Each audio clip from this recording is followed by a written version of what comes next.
That's a very good question, and one that I think it's very difficult to answer. Yes and no, if I can say that, without it seeming like much too much of a cop-out. Media culture is less civil than in the United States, or at least less respectable in terms of the printed press and television.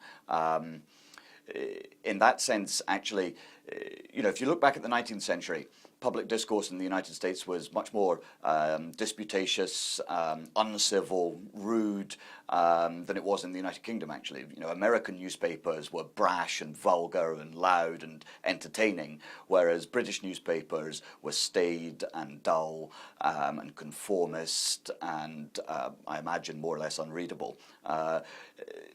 That's obviously changed over the course of the 20th century, and it's now American newspapers that are hideously dull and respectable and terrified of entertaining people or alarming people or offending people. And of course, causing offence has become the greatest sin imaginable in modern America, and to some extent also in Britain as well, where, as so often, we actually do follow American cultural leads, and many of them are depressing ones that take you to places that no sane person should wish to go.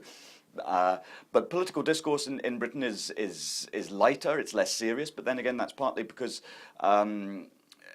what the British government does or doesn't do doesn't matter internationally in the same way as what the United States government does. So politics is more serious in the United States in some respects, but the climate in which it operates is less ironic, less sardonic, less sarcastic than in Britain. But they're related. They're much more alike, Britain and the United States, than either is to, say, France or Germany in terms of political culture. So these are differences of degree rather than kind, perhaps.